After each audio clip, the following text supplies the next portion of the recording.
इस तकनीक के अनुसार शिक्षक समय समय पर सुविधानुसार बच्चों को विद्यालय के बाहर महत्वपूर्ण स्थानों पर भ्रमण हेतु ले जाते हैं, जहां पर छात्र खुले वातावरण में अपने व्यक्तिगत अनुभवों से शिक्षा को परिभाषित करते हैं। भ्रमण यदि सुनियोजित तरीके से किया जाए तो ये सीखने सिखाने की प्रक्रिया में बहुत उपयोगी सिद्ध होता है। स्थानीय और प्रत्यक्ष अवलोकन के माध्यम से छात्र पुस्तकीय ज्ञान को व्यावहारिक ज्ञान में बदल सकते हैं और भ्रमण के पश्चात अवलोकित किए गए स्थानों और वस्तुओं के विषय में स्वयं लिखने की या उनके विषय में प्रस्तुतिकरण करने की दक्षता विकसित कर पाते हैं।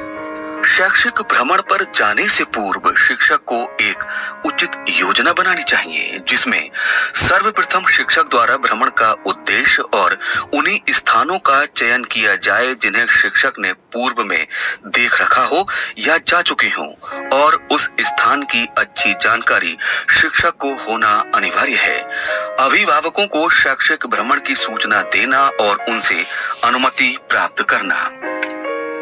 स्थान और समय के निर्धारण के पश्चात शिक्षक बच्चों को भ्रमण कार्य से संबंधित उनके अनुभवों को लिखने हेतु प्रारूप के बारे में बताते हैं और अलग अलग बच्चों को उनकी रुचि और योग्यता के अनुसार उत्तरदायित्व दे सकते हैं, जैसे भ्रमण का एल्बम और पुस्तिका तैयार करना, भ्रमण स्थल से लाई गई सामग्री का संकलन।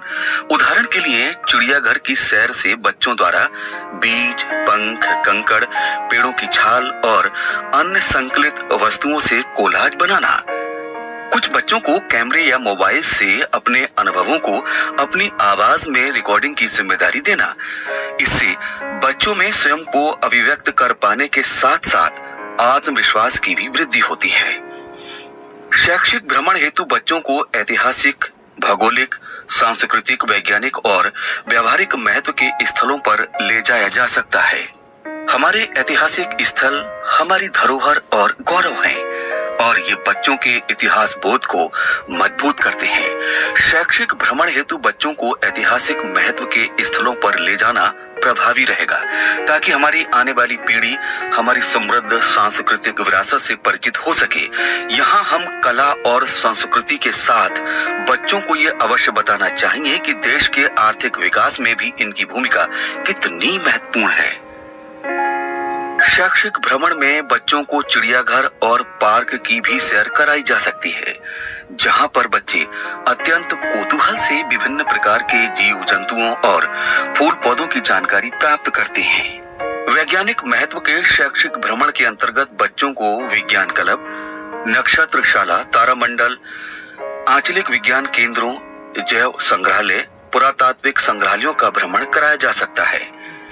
यहाँ हम देख रहे हैं कि बच्चे ऑटो एक्सपो के एक महोत्सव में उत्साह पूर्वक प्रतिभाग कर रहे हैं। इस प्रकार के भ्रमण से बच्चों में न सिर्फ आत्मविश्वास बढ़ता है, अपितु ये बच्चों के आत्मविश्वास में वृद्धि भी करता है।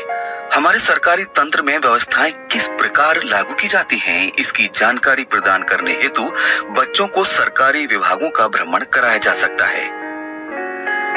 बच्चों को विधिक जानकारी से परिचित कराने के लिए शिक्षक बच्चों को निकटतम पुलिस थाने में ले जाकर पुलिस की कार्यप्रणाली से परिचय कराते हैं। भ्रमण में अवलोकित की गई नवीन परिस्थितियों से बच्चों में कौतूहल और जिज्ञासा उत्पन्न होती है। उनकी इन जिज्ञासाओं और प्रश्नों का समाधान संबंधित अधिकारियों द्वारा किया जाता है। इससे बच्चों के मन में मित्र पुलिस की छवि विकसित होती है। भौगोलिक शैक्षिक भ्रमण के अंतर्गत यहाँ बच्चे अपने शिक्षकों के साथ नौका विहार का आनंद ले रहे हैं।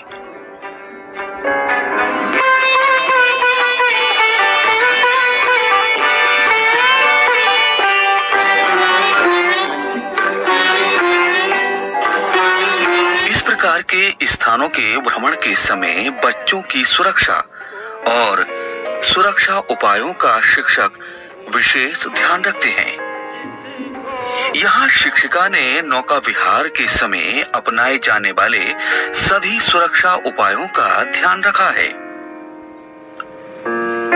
यहाँ से प्राप्त हुए अनुभवों को बच्चे जीवन पर्यंत नहीं भूलने वाले हैं। दो बच्चे नकद जमा और नकद निकालने वाले के पास में खड़े होंगे। Yes sir. और दो बच्चे जो ग्राहक आएंगे ना, उन ग्राहकों की जो भी एक्टिविटी हो रही है उनको अपनी कॉपी में लिख। शिक्षा मानव का सबसे बड़ा श्रृंगार है। शिक्षा मानव का सबसे बड़ा श्रृंगार है। इसके बिना जिंदगी बेकार है। शिक्षा वह श्रृंगार है जिनकी सुंदरता कभी कम नहीं होती है। शिक्षा वह श्रृंगार